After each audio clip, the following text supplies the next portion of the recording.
А почитувани гледачи, како што реков, гостин во студиото на телевизија Нова е Никола Србов од иницијативниот одбор на Сдруженијето Стоп операција Сорос, со кого ќе разговараме во информативниот блок во 20 часот на повеќе теми поврзани со делувањето на Џорџ Сорос во Македонија и регионот. Србов, добро вечер и добро дојдовте во студиото на телевизија Нова. Добро вечер.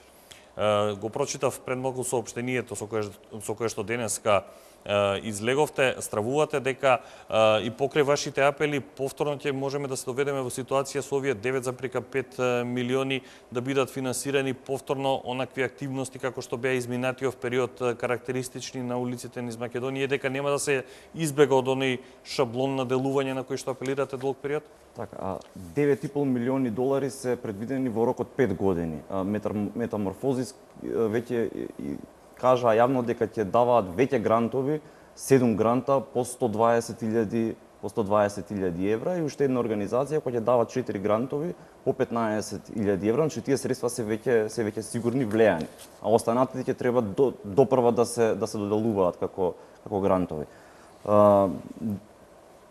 Постои можност, бидејќи ние веќе ја информираме централата на УСАИД во Вашингтон, постои можност да се приспита одлуката, која веќе е донесена да се доделат тие средства, да бидат блокирани или повлечени. Или да речеме тие кои веќе се доделени овие 7 пати по 120.000 евра, останатиот дел да биде да речеме на некој начин стопиран. Еве го ова е документот од кој од страната на Фондацијата Отворено општество, каде си стои УСАИД и нивната соработка. И многу е индикативно тоа што вчера на 25 јануари 2017 година заврши аплицирањето за добивање на овие грантови. Ние се сомневаме дека буквално го фаќаат последниот воз за да се доделат финансиите пред да следи некаква истрага или промена на администрацијата во САД и со оглед на тоа на политиките каква политичката состојба во Соединетите Американски држави и во Македонија, дека сега нели се разговара за создавање на влада помеѓу ВМРО, ДПМН и ДУИ, ние се сомневаме дека овие средства се токму наменети за активизам кој ќе треба да го гледаме на улиците, насилни протести, како што гледавме шарени револуции и слично. Има ли нешто ново околу она што го споменувате и минативе неколку денови на пресконференции дека ќе ги информирате Стејт департмент од Сенатот? Докаде е таа работа? Има ли комуникација веќе воспоставена? Веќе има комуникација воспоставена, ние ги информиравме, имаме повратен одговор и сега во наредниот период се надеваме дека ќе започне некаква проверка или ревизија во редовите на УСАИД. Можеме да заклучиме дека новата администрација има слух за ваквиот начин на делување за вашите апели? Секако, новата администрација и Доналд Трамп, да го земеме како председател, нели, која најави таа, они самите најавија дека ќе спроведат ревизија каде се трошат средствата на даночните обврзници и како со тие средства се уриваат демократски избрани влади во државите низ светот. Емитувавме прилог и во однос на рангирањето конкретно на Transparency International за Македонија. Сметате ли дека влијанието на Џорџ Сорос во вакви организации има одлучувачки фактор при рангирањето на одредени земји во кои што не се третира неговото делување на најдобар можен начин, односно неговото делување има отпор во легитимно избраните влади, политички елити во земјите. Имаме случаи со Чешка, со Словачка, со Унгарија. Значи не е само Македонија таа која што покренува операција за преиспитување на делувањето на Сорос. Сметате ли дека се таргетираат оние држави кои што се спротивставуваат на делувањето? Не само што се спротивставуваат, туку и држави во кои Сорос планира во иднина да интервенира на начин како што интервенира во овие што ги спомнавте. Се намалува будувањето и на Полска, например. На Полска гледаме дека последниот период започна истиот процес да се одвива како што се одвиваше во Македонија, блокирање на парламентот, за земање на столчето на председателот на парламентот и слично. Секаде каде што Џорџ Сорос има во план во догледно време да учествува во политичкиот живот во соодветната држава, тој веднаш го симнува местото на Transparency International, но не е само Transparency International. Тука станува збор за организации како Репортери без граници, каде што се говори за слободата на медиумите. Тие информации, значи тие се сите под организации под капата на Џорџ Сорос. Тие информации ги даваат од тука организации кои се финансирани од Џорџ Сорос, како Транспарентност Македонија, на која е председател Слаѓана Тасева и ред други на плејада аналитичари и членови на Социјалдемократскиот сојуз. И многу е логично вие да видите како оди таа вмрежаност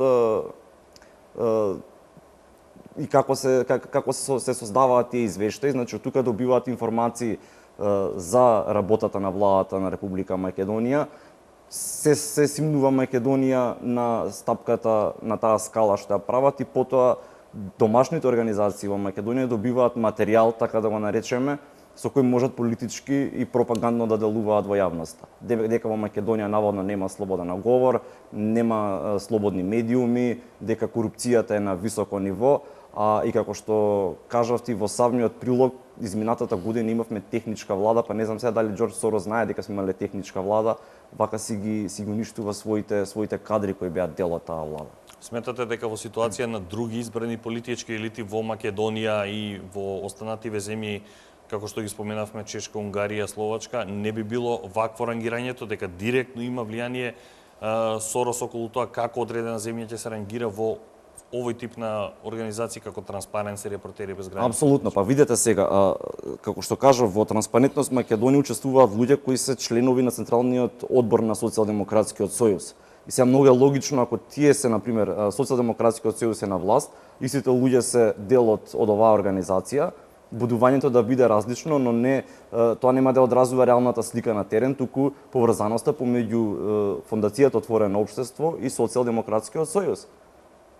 Можеме ли да направиме компарација околу тоа што е фокусот на делувањето на Сорос во Македонија и со какви, условно кажано, проблеми се соочуваат политичките представници токму во овие земји Чешка, Словачка, Унгарија?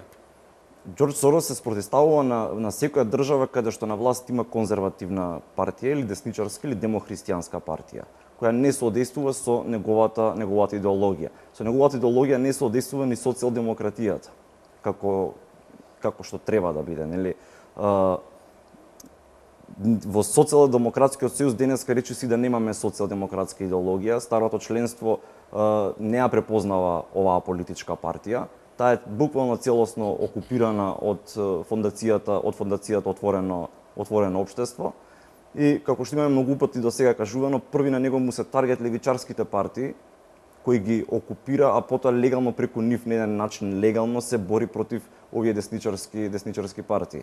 Секоја држава која се крена против Џорџ Сорос доби пат на неговото рангирање. Сметате дека и во Македонија има окупација на СДСМ или опозицијата од страна на овие структури на Џорџ Сорос? Апсолутно, значи ние целата криза која ја гледавме, веруете, Заев како марионета ја предводеше во медиумите, но сето таа партија е буквално окупирана од Соросовите организации. Тамо во главните партиски тела гледаме луѓе кои доаѓаат од невладиниот сектор. Претходно немале ништо со Социјалдемократскиот сојуз.